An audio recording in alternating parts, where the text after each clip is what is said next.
Aaron is sore today, predictably, and he will be likely a game time decision, probably be listed as questionable. And we got to play better. Just keep going on that point. Basically, just after you had to kind of digest the film, dig into it a little more. Just what more did you learn about the second half of the film? Aggression level's got to be better. Tempo's got to be better. Defense has got to be better. Rebounding's got to be better. This series is each game's going to be different. They hit some hellacious shots in the game last night. We hit some hellacious shots in the first two games. It's a back and forth thing, and so we got to be ready to come back stronger tomorrow. Rick, when you look back at film, did you feel like there was something you did that took you guys up playing the way you wanted? Do you feel like it was more on you guys not executing the way you wanted throughout that second half? Yeah, they played well, and they, they did some very good things, and we hurt ourselves too. It's just there's both things happening. So we've got to be a much better version of who we are, and that includes a lot of areas, everything from rebounding to turnovers and other miscues, and we made poor judgment at times, and we've got to be better. They did a really good job closing out quarters. Was that a matter of the personnel they had on the floor at that point? Was there something that changed up? Late Closing out periods? what? Closing out the quarters. Oh, Second, quarter, third, yeah. fourth, yeah. You guys were sort of hit the skids. What do you attribute that to? It's an execution thing. We just got to be better.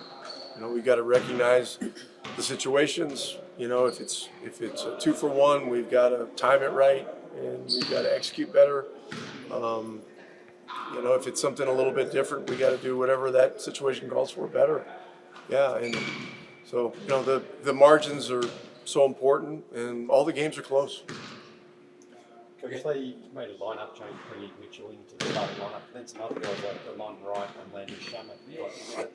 Were you sort of expecting maybe a shuffling of the lineup like that, or did that maybe catch you guys off guard? Not surprising. Their guys have, their bench guys have had a lot of good stretches all year long and in the playoffs.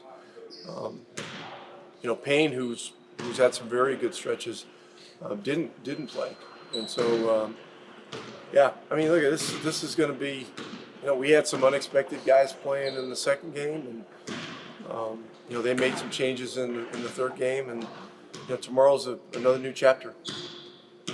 I guess do you have to go forward presuming they're going to beat into the depth chart? Because obviously they're successful for the you presume you're going to see a deeper rotation than we had in game two. Yeah, whatever. That's we're deep, and that's been a strength of ours, and we've got to try to play our game better than they play their game. The results were what the results were with the 42 points in the second half, but when you looked back at it, how did you feel about the process of getting through the offensive structure, the intentionality that you attacked with? Do you feel like that was where it needed to be? No, it was poor. I think I said that. It has to be a lot better. I'm not going to get into specifics about it, but it was not good. And credit them. They were aggressive. But we're going to have to be a lot better in a lot of areas. Rick, when you start to look at film after a game, do you know immediately what you want to look at, or do you say, I'm just going to watch the whole game and kind of let it reveal itself to me in terms of what happened? It depends. Sometimes you go to the fourth quarter or a stretch in the second or third that was a decisive stretch. But I don't want to get into what I did last night, but certainly eventually watched the whole game, and so look, there were some very good things that we did, and closing quarters was a problem, and we closed the second poorly, we closed the third poorly, and that set up a back and forth fourth quarter, and just didn't execute well enough. The series early in that fourth quarter and throughout that period, what do you feel like you guys did not do well enough on him as he really got rolling? No, he got going. I think he's able to stretch the floor, shoot the ball as well as he does. With that, he's able to get downhill as well. So I'll take a little bit on myself. It's not stepping up for the charge there, but make our adjustments and move on. What stood out to you when you guys watched the second half, especially as far as the offense? Got stagnant as far as that was concerned. We didn't play fast enough. We built our brand and made our way. Getting up and down and being a fast-paced team. We didn't execute that well. You looked at the three-point looks that you guys had. How did you feel about them? And just how did you feel about them overall usage? That's us, man. I think that we're not going to shoot at 5 for 25. That's not really our brand of basketball. It really hasn't been. And I don't see us shooting like that for the foreseeable future. Does their changing the lineup and putting some more defensive guys in, did that contribute at all to you guys not being able to run as fast as normal? I don't know, man. Potentially, I think that the biggest thing now, you have different guys coming in, provide different things. It could possibly change, I guess, the way you play. Overall, I think it can't be, put it on them, it has to be more on us. Be more indicative of the way we need to play. When it's not going your way from the 3-point line, is your view, is this team's view, and maybe even is this league's view that the next shot, the next good look is going to be just as good, or do you intend to go away from it to try to get something else working? I mean, me personally, I'm never going to change my mindset. If I have a what I'm looking to shoot the ball, I encourage my teammates to do the same. Myles, when you said the tempo and the pace wasn't what you felt like for the offense in the second half, do you feel like that was something you guys were doing, you weren't getting into the way you want to play, or did the Knicks change something that you felt like kind of shook you guys and took you out of that? Again, I think I put everything on ourselves. We got to play our brand of basketball, no matter who we're playing. We're not getting the ball down fast enough. There's plenty of times we're walking the ball off the floor. That has nothing to do with the Knicks. It's everything to do with us. Well, we're going to use that Tyrese and Father to let back in the building. Trying to give me thanks. I think that I love a father-son relationship. I grew up with my father. My house is a big part of my life, and this is a very special moment. In the NBA, to be able to play these conference finals and potentially move on. So I'm glad that a father can see his son. T, just what stood out to you basically after watching on the film? Basically, have to take that second half. What stood out to you, especially in terms of offensive execution? Really just slowed down, and that played into their hands. We just got to continue to be us on makes and misses and get out and play fast. And I don't think we did that. Rick mentioned that end of third quarter stretch in his post-game press conference as a part of the game change. You were on the floor then. What did you see as what got sideways for you guys in that little stretch when Bryant was going really well? You guys weren't scoring.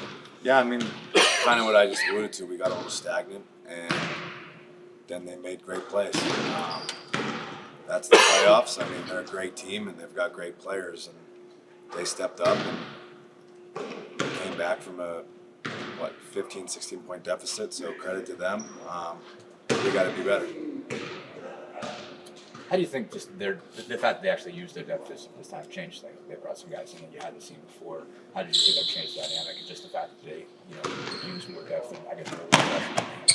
I mean, I feel like it's like a 7-game series. It's like a chess match. And they didn't use the bench that much. I don't think the first 2 games, and he went to his bench and they played really well. Like I said, they got great players over there, both starters and coming off the bench. They stepped up in a big way. So we got to be ready to counter that tomorrow. When you guys aren't playing with pace, how does that show up? I think it looks like it did yesterday. I think our superpower is our speed, our depth, and our ability to not get tired. And, I don't think we did that very well yesterday, and our offense looks very stagnant when we do that. Is it human nature when you have a big lead relatively early to not keep your foot on the gas, to play the clock, to get away from what you started the game trying to do? Yeah, I mean, when you have a lead like that, I would say some comfortability sets in, and we can't allow that. A great team like that I think Tibbs alluded to it yesterday. No lead is safe, especially in the playoffs, and we got to be better than that, plain and simple. You mentioned the chess match within the series. Within a game, a lot of times that turns into matchup, trying to find a particular matchup to attack. Is there kind of like a double-edged sword of matchup hunting like that though? Like you see one guy you want to go at, can that take you out of what you're trying to do? For sure. I mean, I feel like if we try to match up on too much, our offense can get stagnant, and I think it did a little bit of yesterday. So we've just got to be who we are, both offensively and defensively, be more solid on both ends, and get out and run. Because like you said, the matchup hunt can make us a little stagnant.